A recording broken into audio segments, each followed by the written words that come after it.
The smoke never stopped rising from the Harwick family smokehouse, even when neighbors hadn't seen livestock on the property for months. This isn't just another Appalachian ghost story. It's about what happens when desperation meets vengeance in the most isolated corners of America. The year was 1847, and the Blue Ridge Mountains of Western Virginia held secrets in their hollows that civilized society preferred to forget. Deep in a valley where morning mist clung to ancient oaks, and the nearest settlement lay a day's ride through treacherous passes, the Harwick homestead sat like a wound in the wilderness. The creak of wagon wheels on rocky ground, the acrid smell of wood smoke mixed with something sweeter, and the rough-hewn logs that formed the main house all spoke of a family determined to carve their existence from unforgiving land. Marcus Harwick had built his fortune on three things: moonshine, isolation, and human bondage. While most of Virginia's plantation system thrived in the fertile Tidewater region, Harwick saw opportunity in the mountains, where federal oversight rarely reached. His property stretched across nearly 2,000 acres of dense forest, accessible only by a single winding trail that he and his sons knew by heart. In 1843, Harwick had purchased 6 enslaved people from a failing tobacco plantation near Richmond. The official records, found decades later in a courthouse basement, listed their names with the cold efficiency of livestock inventory: Samuel, age 28, Ruth, age 26. Their children, Moses, age 12, and Sarah, age 8. Plus 2 unrelated men, Joshua and Thomas, both in their 30s. The journey to the mountains had taken 2 weeks by wagon. Local accounts, gathered from scattered oral histories in the 1920s, described how Harwick transported his human property in iron shackles, stopping only at trusted way stations where his particular brand of commerce raised no eyebrows. The enslaved group arrived at the homestead in late autumn, just as the first snows began to dust the peaks. But the Harwick property wasn't a typical plantation. There were no vast fields of cotton or tobacco here, just steep slopes suitable only for corn, small gardens, and the illicit production of corn whiskey. The real work lay in the distillery operation, hidden in a natural cave system behind the main house.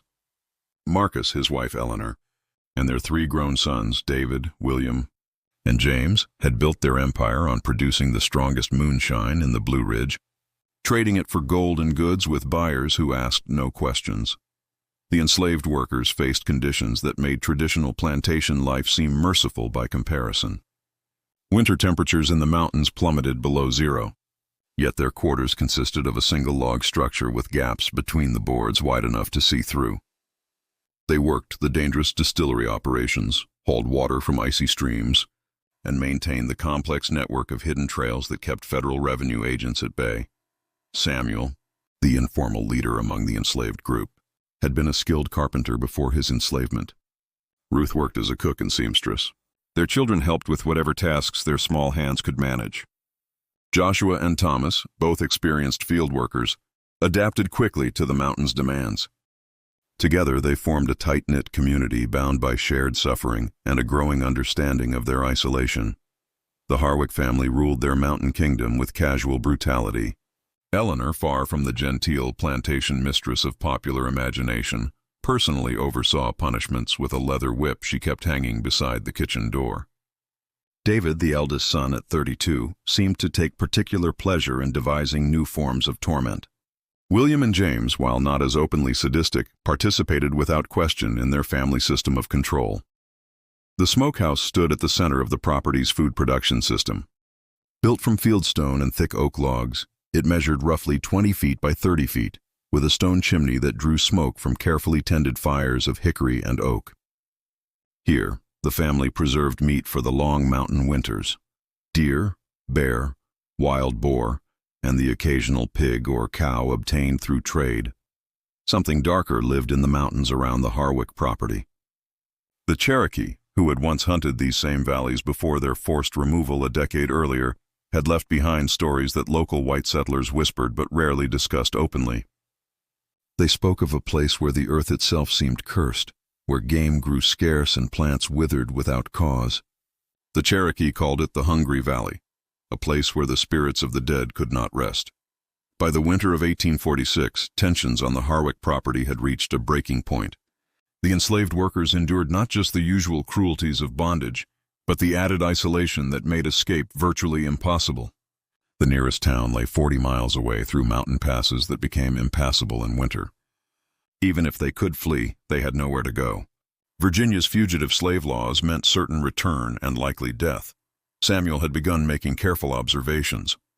He noted which family members carried keys to the various outbuildings, when the dogs were fed and by whom, and most importantly, the family's daily routines. The Harwicks felt so secure in their mountain fortress that they had grown careless about basic security measures. The smokehouse held particular significance in Samuel's planning. Its location, slightly separated from the main house but visible from the kitchen window, made it a critical choke point for any potential conflict. More importantly, it contained the knives, cleavers, and other tools necessary for butchering meat, tools that could serve other purposes if the need arose. What Samuel couldn't have known was that the Harwick family had been watching him just as carefully. They had noticed his increased attention to security details, his whispered conversations with the other enslaved workers, and most telling, his habit of testing doors and windows when he thought no one was looking. The stage was set for a confrontation that would transform a remote Virginia hollow into something far more terrifying than any ghost story, a place where justice would be served with the same tools used to preserve winter meat, and where the smoke rising from an innocent-looking building would carry secrets that local residents would whisper about for generations to come. But first, someone had to die. Drop a comment and tell us where you're watching from and what time it is there right now. If this story has already gripped you, smash that like button and subscribe, because what happened next in that smokehouse changed everything we thought we knew about survival, justice, and the lengths people will go to reclaim their humanity. The dog stopped barking at exactly 11:43 p.m. on February 14, 1847. When predators know they're being hunted, silence becomes their greatest weapon. On that bitter winter night, when ice crystals formed intricate patterns on the smokehouse windows, and the mountain wind howled through gaps in the log walls, the Harwick family made a decision that would seal their fate. The crunch of snow under heavy boots, the metallic tang of fear in the sub-zero air, and the rough hemp rope coiled in David Harwick's calloused hands all pointed toward an execution that would never take place. Marcus had discovered Samuel's escape plan 3 days earlier. A loose floorboard in the enslaved quarters had revealed a cache of stolen supplies, dried meat, a compass taken from William's room, and most damning, a hand-drawn map of the mountain passes leading toward Pennsylvania. The evidence sat now on the kitchen table like a death warrant, illuminated by the yellow glow of whale oil lamps. "Should have done this years ago," Eleanor muttered, sharpening a butcher knife against a whetstone with methodical strokes. Her thin lips pressed together in the expression her sons had learned to fear since childhood. "Soft hearts breed rebellion. Your father's always been too merciful." David nodded toward the window, where the smokehouse stood silhouetted against the star-filled sky. "We'll make an example of the carpenter first. The others will fall in line once they see what happens to leaders." The plan was simple and brutal. They would drag Samuel from his bed, force the other enslaved workers to witness his hanging from the smokehouse rafters, then leave his body there through the spring thaw as a permanent reminder. James had already prepared the noose using techniques learned from their grandfather, who had participated in vigilante justice during his younger years in Kentucky. But Samuel had not spent the previous months merely planning escape. He had been preparing for war. The Cherokee stories that local whites dismissed as superstition contained practical wisdom about survival in the mountains during winter. Samuel had listened carefully when old-timers in the nearest settlement spoke of how indigenous fighters had used the terrain, the weather, and the isolation against their enemies. Most importantly, he had learned that desperate people with nothing left to lose could accomplish things that seemed impossible. Through the thin walls of their quarters, Samuel and the others heard every word of the family's discussion. The Harwick's overconfidence had made them careless about soundproofing, and winter air carried voices with crystalline clarity. By the time Marcus finished outlining their plan, the enslaved group had already begun implementing their own. Ruth had spent weeks studying Eleanor's routines, noting that the family matriarch always checked the fires in the smokehouse before bed. Joshua and Thomas had tested the strength of various tools in the outbuildings, discovering that the meat hooks were not just sharp, but easily removed from their moorings.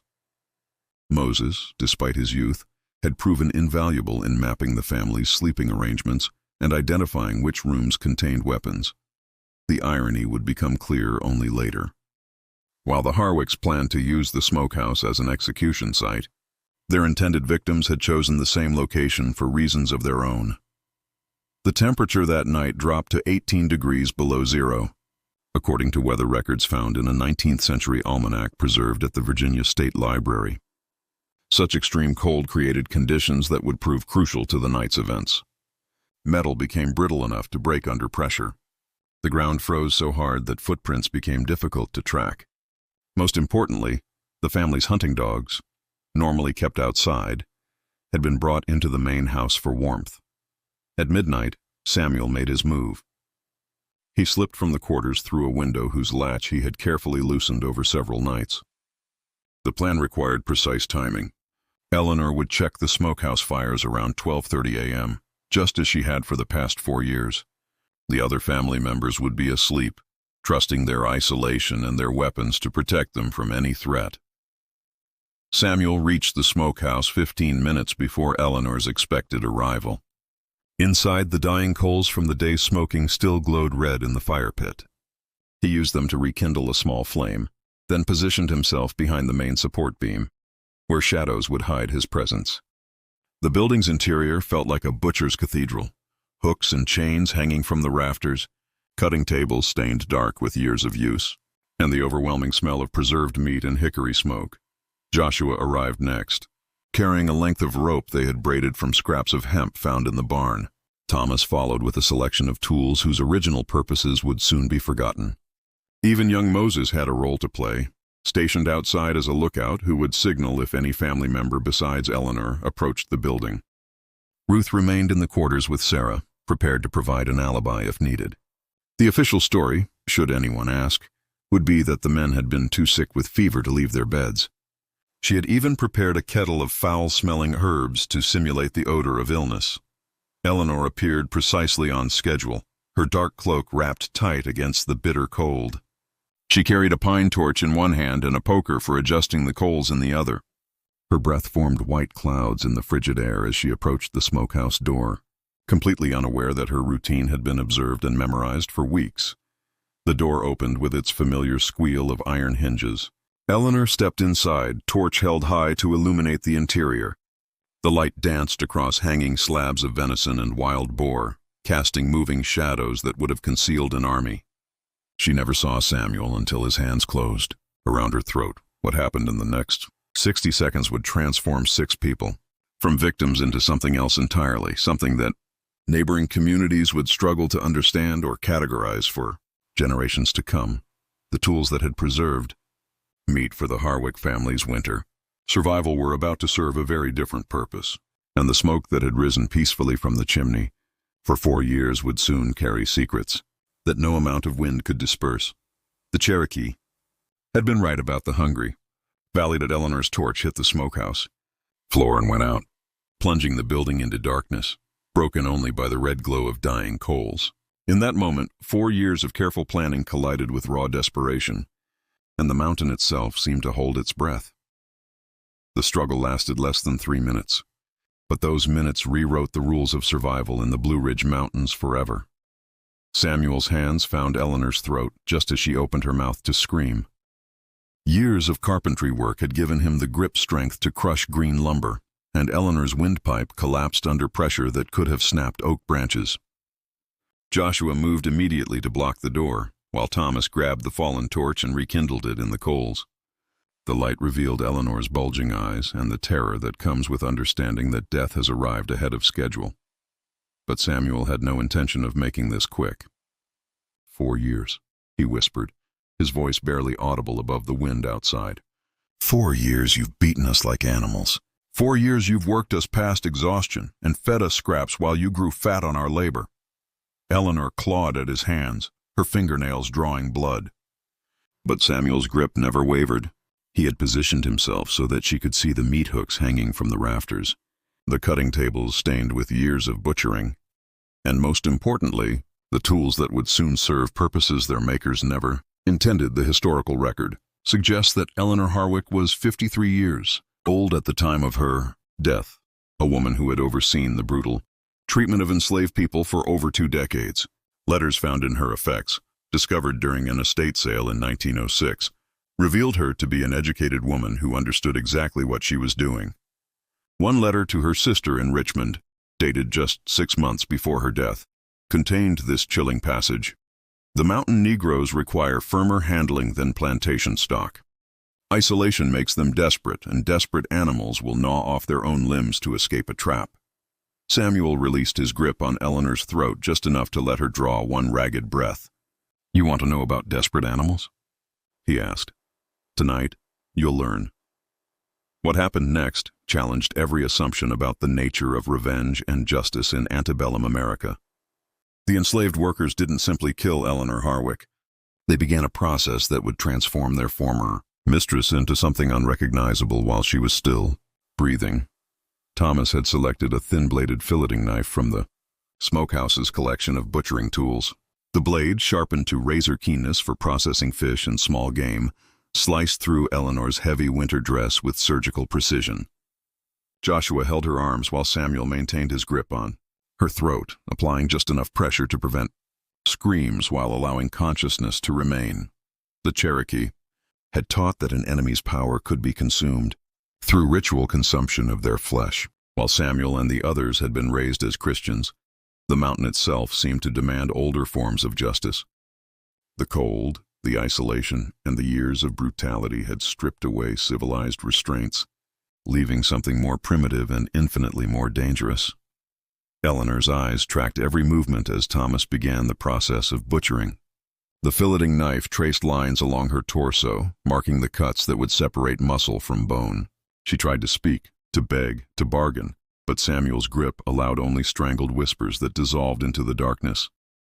"The others will wake," Joshua warned, glancing toward the main house where yellow light flickered in an upstairs window. "Let them," Samuel replied. "We're done running." The temperature inside the smokehouse began to rise as Thomas added fresh wood to the fire. The flames cast dancing shadows on the stone walls, transforming the space into something that resembled the underworld more than a food preservation facility. The smell of wood smoke mixed with something metallic and immediate, the scent of fresh blood on cold air. Death came slowly for Eleanor Harwick. By the time her heart stopped beating, Thomas had already begun the systematic process of reducing her body to manageable portions. The techniques were identical to those used for processing deer and wild boar, except that this time the meat would serve a very different purpose than simple sustenance. This was about transformation, taking the flesh of an oppressor and making it serve the survival of those she had tormented. The other family members remained asleep, protected by thick log walls and the assumption that their mountain fortress was impregnable. Marcus snored in the master bedroom, dreaming perhaps of the hanging he planned to carry out in the morning. David, William, and James slept the sound sleep of men who had never known real fear, who had never looked into the eyes of people with nothing left to lose. Samuel cleaned Eleanor's blood from his hands using water from a wooden bucket kept for washing butchering tools. The water turned pink, then red, then black in the flickering firelight. He studied his reflection in the dark surface and saw something that had not existed 12 hours earlier. A man capable of anything necessary for survival. The work continued through the night. Thomas proved surprisingly skilled at butchering human remains, his technique learned from years of processing game for the Harwick table. Joshua maintained the fire at optimal temperature for beginning the smoking process.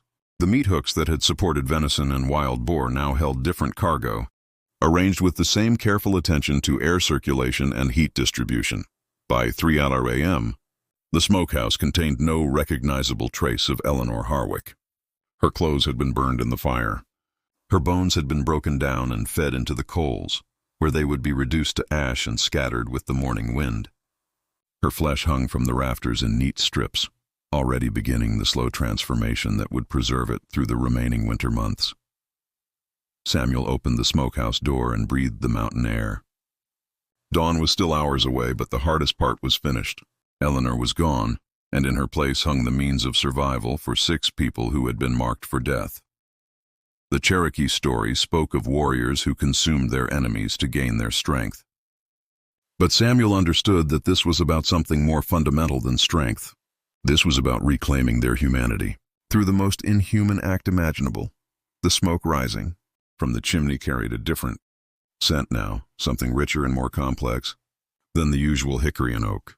Anyone passing by might have attributed it to a different type of wood or perhaps a special seasoning blend. The truth was both simpler and more terrifying. It was the smell of justice being served, one strip at a time, cured in salt and wood smoke until it could sustain life through the hardest winter in recorded Blue Ridge history. 4 more family members slept peacefully in the main house, unaware that their morning would begin with an empty kitchen and a mother who would never again sharpen her butcher knife against the wet stone. But the enslaved workers were just getting started. Marcus Harwick woke to silence where his wife's movements should have been. And in that first moment of consciousness, he felt something had shifted in the natural order of his mountain kingdom. The absence of familiar sounds can be more terrifying than the presence of threatening ones. This disruption in routine would cascade into discoveries that transformed a simple case of missing persons into something that challenged the very foundations of how civilized society understood justice and survival. The creak of floorboards, the rattle of pots in the kitchen, the soft humming Eleanor always did while preparing breakfast, all of these morning rhythms had vanished, leaving only the howl of February wind through the gaps in the log walls. Marcus pulled on his boots and heavy coat, assuming his wife had risen early to tend the smokehouse fires. The temperature had dropped even further during the night, and maintaining proper heat was crucial for preserving the family's winter meat supply. But Eleanor was not in the smokehouse, at least not in any form Marcus would have recognized. The building appeared normal from the outside. Smoke rose steadily from the chimney, indicating that someone had maintained the fires through the night. The door stood slightly ajar, which was unusual but not alarming. Eleanor sometimes left it open to regulate airflow during the smoking process. Marcus approached with the casual confidence of a man who had never questioned his own safety on his own property. The interior of the smokehouse looked exactly as it should have.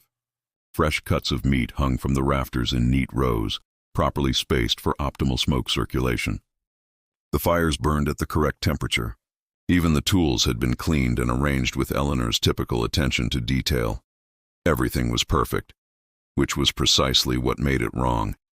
Marcus had lived on this property for over 2 decades. He knew the rhythm of the smokehouse operation, the typical quantities of meat they processed, and most importantly, the distinctive appearance of the venison and wild boar that comprised their winter food supply. The meat hanging from the rafters looked different, somehow darker, with a grain that seemed unfamiliar, cut in patterns he didn't immediately recognize. "Eleanor," he called, his voice echoing off the stone walls. The only response was the hiss of fat dripping onto hot coals, and the soft whistle of wind through the chimney. Marcus examined the cutting tables where Eleanor typically worked. They had been scrubbed clean, but dark stains remained in the wood grain that seemed fresher than usual. A bucket of bloody water sat beside the main table, its surface reflecting the orange glow from the fire pit. Eleanor was meticulous about cleaning, but she never left standing water in the workspace overnight. The first real sign of trouble was Eleanor's butcher knife. She kept it sharp enough to shave with and never left it anywhere except its designated spot on the tool rack. Now it lay on the cutting table, its blade darker than usual despite having been wiped clean. More troubling, several other knives were missing from their positions, tools that Eleanor would never have taken outside the smokehouse. David arrived as Marcus was examining the workspace. At 28, the eldest Harwick son had inherited his father's suspicious nature and his mother's attention to detail. He immediately noticed what his father had missed. The meat hanging from the rafters was arranged in quantities that exceeded their recent hunting yields. "Where did this come from?" David asked, pointing to a particularly large section of what appeared to be hindquarter cuts. "We haven't taken a deer this size since November." Marcus didn't have an answer. The family kept careful records of their hunting and trading activities, partly for practical reasons, and partly because federal agents occasionally asked questions about their income sources. According to their ledger, they should have been running low on preserved meat, not adding new stock. William and James appeared within minutes, drawn by their father's shouts. The 4 men stood in the smokehouse, surrounded by evidence of activity they couldn't explain, searching for a woman who had simply vanished. The logical explanations, That Eleanor had gone to visit neighbors or had left early for the settlement made no sense given the February weather and the isolated location. "Check the quarters," Marcus ordered. Maybe the slaves saw something. But the slave quarters were empty. All 6 people who should have been preparing for the day's work had disappeared as completely as Eleanor herself. Their few possessions remained in place, suggesting they hadn't fled in the night. Even more puzzling, the quarters showed no signs of struggle or forced removal. It was as if 6 human beings had simply evaporated into the mountain air. The Harwick men searched the property systematically. They found no tracks in the frozen ground leading away from the buildings. The family's weapons remained in their usual locations, ruling out theft as a motive. Most disturbing, the horses and livestock appeared undisturbed, suggesting that whatever had happened hadn't involved outside raiders or wild animals. By noon, Marcus had reached an uncomfortable conclusion. His wife and 6 enslaved workers had disappeared simultaneously under impossible circumstances. The only evidence of unusual activity was the extra meat in the smokehouse and the subtle wrongness that pervaded the entire property. "We need to organize a search party," William suggested. "Get men from the settlement to help us cover more ground." Marcus shook his head. "And tell them what? That 7 people vanished without leaving tracks? That we can't account for meat that shouldn't exist?" He gestured toward the smokehouse. "They'll think we've lost our minds." The truth was more complex than simple embarrassment.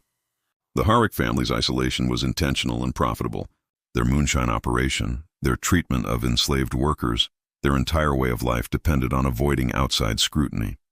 Bringing in searchers would invite questions they couldn't answer about many aspects of their business. David made the decision that would haunt the surviving family members for the rest of their lives. "We wait," he said. "We maintain normal routines and see if they return on their own." What would you do if faced with evidence that something terrible had happened? But admitting it meant exposing secrets that could destroy your livelihood. The Harwick men chose silence over truth, and that choice would cost them everything. That night, as the family sat down to dinner, James made an observation that chilled them all. "The meat tastes different," he said, chewing slowly. "Richer, somehow. More complex flavor than usual." Marcus had noticed the same thing, but hadn't wanted to acknowledge it. The venison stew. Eleanor had been preparing it, or someone had been preparing it using Eleanor's recipe, had a depth of taste they'd never experienced before. It was undeniably delicious, which somehow made it more disturbing. The smoke continued rising from the chimney throughout the night, maintaining the slow cure that would preserve their winter food supply. But now the Harwick men found themselves wondering what exactly they were preserving, and whether the people they were searching for might be closer than they had imagined. Tomorrow would bring answers that no one was prepared to accept. The Harwick men woke to find their breakfast prepared, exactly as Eleanor had always made it, steaming hot on the kitchen table despite no sign of who had cooked it. When hunters become prey in their own territory, the familiar becomes a weapon turned against them. This revelation would force the family to confront a truth more terrifying than simple murder. Their victims had not fled into the wilderness, but had instead claimed the Harwick property as their own. The meal consisted of Eleanor's signature cornbread, fresh butter, and strips of smoked meat arranged on her best china. The coffee was brewed to the exact strength Marcus preferred, sweetened with a precise amount of honey he had trained Eleanor to use over 20 years of marriage. Everything was perfect, which meant everything was wrong. Marcus examined the kitchen for signs of intrusion.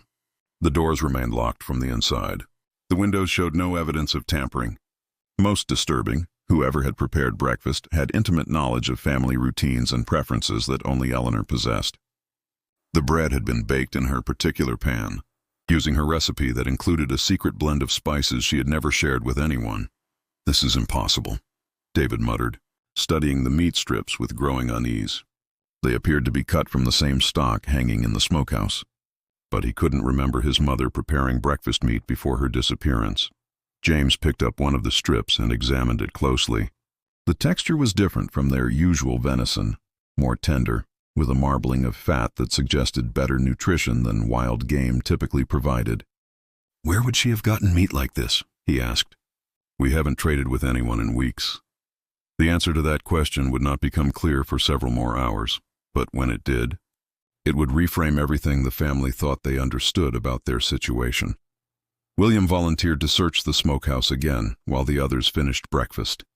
He found the building exactly as they had left it the previous day. Fires properly maintained, meat hanging in organized rows, tools cleaned and arranged with professional precision. But now he noticed details that had escaped their earlier examination. The cutting tables bore knife marks that formed unfamiliar patterns. Eleanor had always been systematic in her butchering technique, creating consistent cuts that maximized yield from each carcass. These marks suggested different hands, different methods, and most importantly, different purposes than simple food preservation. A detailed inventory revealed that someone had been very busy during the night.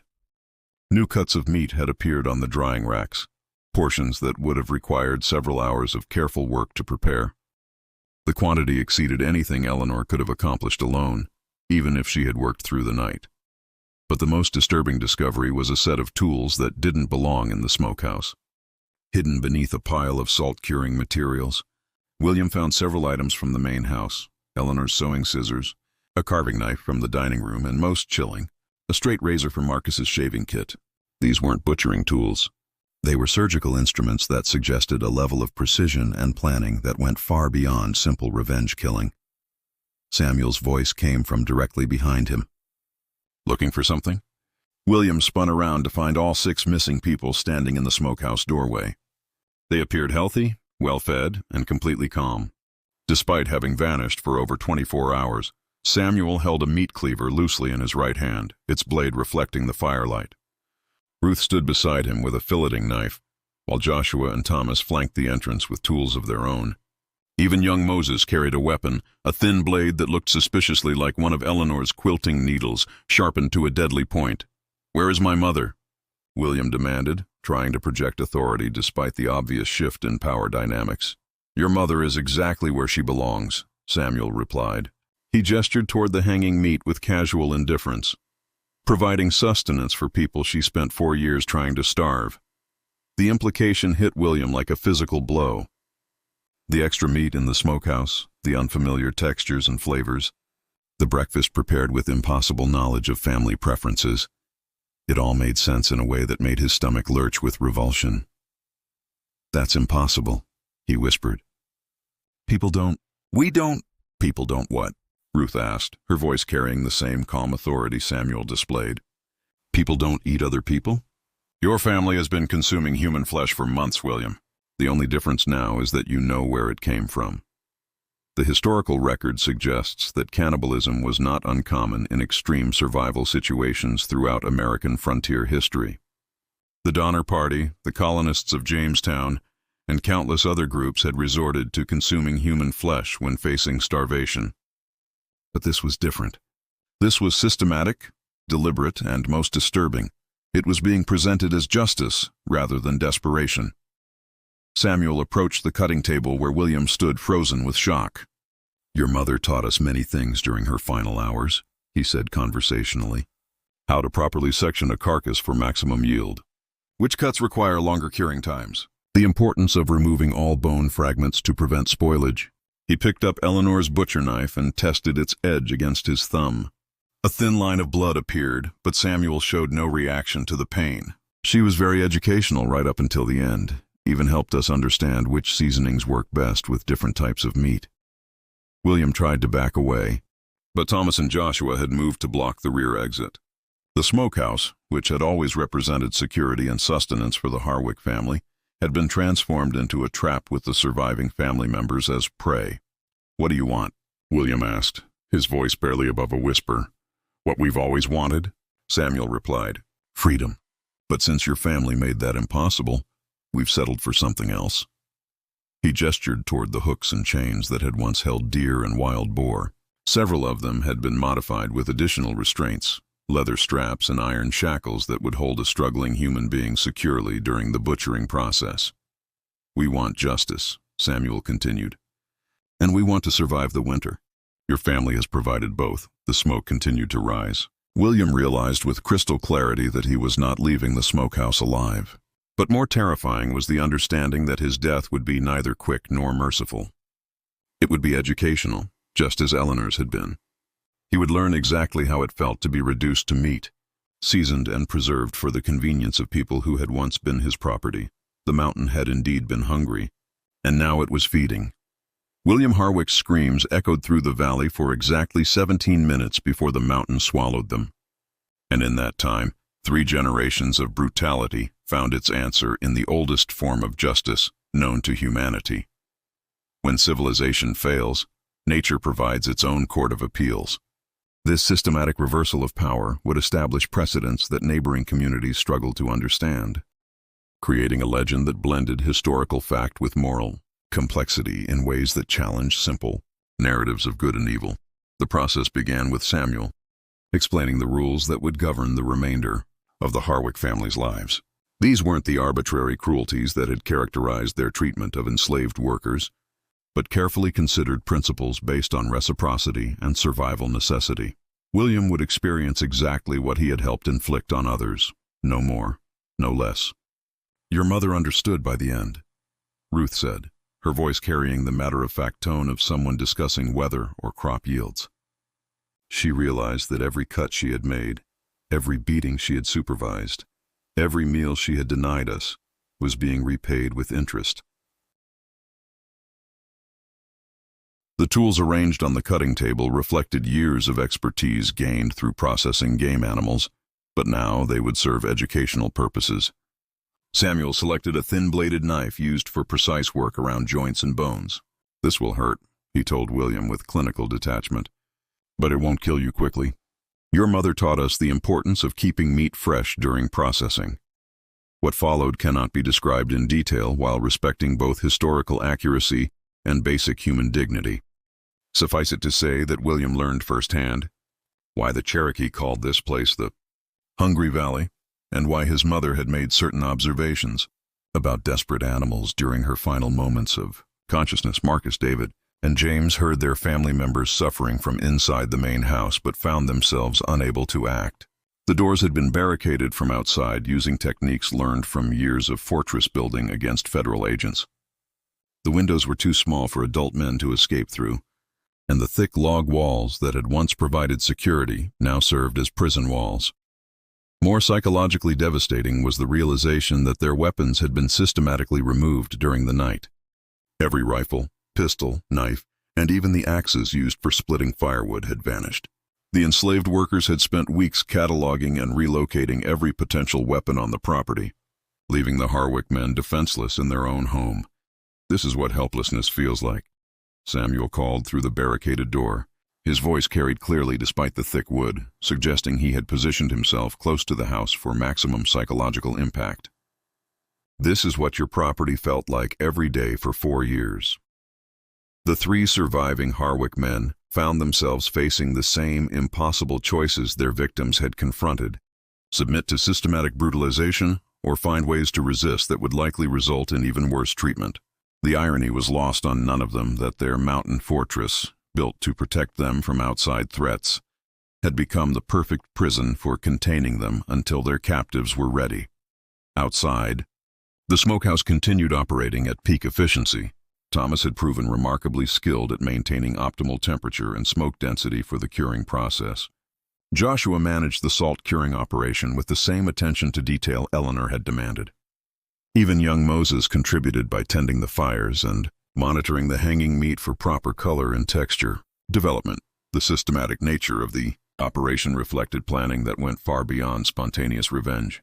Samuel's group had spent months studying not just the family's routines and security measures, but the technical aspects of food preservation that would be essential for surviving the remaining winter months. They understood that killing their oppressors was only the beginning. Staying alive until spring required mastering skills that had previously been Eleanor's exclusive domain. A traveling preacher named Ezekiel Thornton passed through the valley 3 days after William's death, according to church records found in Winchester County archives.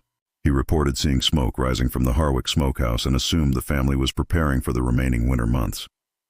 The sight seemed so normal, so domestic, that he nearly stopped to purchase some of their renowned preserved meat before deciding the weather was too harsh for social visits. Thornton's journal, discovered in 1932 during renovation of a Methodist church in Staunton, contained this observation. The Harwick property appeared prosperous and well-maintained. Smoke rose steadily from their smokehouse, and I observed several Negroes working industriously around the outbuildings, a model of mountain self-sufficiency, though I wondered at seeing no sign of the family themselves. The preacher had unknowingly witnessed the complete transformation of the property's power structure. The industrious Negroes, he observed, were no longer enslaved workers, but free people operating a successful food preservation business, using techniques learned from their former captors. The absent family members were closer than he realized, hanging in neat strips from the smokehouse rafters, properly cured and seasoned for optimal nutritional value. Samuel had established a rotation system that ensured continuous operation of all essential functions. 2 people maintained the smokehouse at all times, while others managed the distillery operation that had been the family's primary source of income. They had discovered that moonshine production, when operated by people who actually understood the process rather than just supervising it, could be significantly more profitable than the Harwick family had ever achieved. The most psychologically complex aspect of their new situation was the relationship with their remaining prisoners.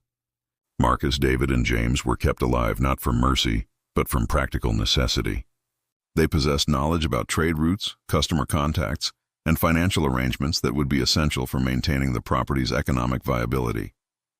Each surviving family member would be processed systematically, their knowledge extracted along with their flesh, until the former enslaved workers had absorbed every aspect of the Harwick business operation. Only then would the mountain claim its final payment for 4 years of accumulated debt. Ruth discovered Eleanor's recipe collection during a systematic search of the main house. The handwritten notebook contained detailed instructions for preserving various types of meat, including several entries that would prove prophetic in their current situation. One recipe, titled Long Pork Preparation for Extended Storage, suggested that Eleanor had anticipated this exact scenario.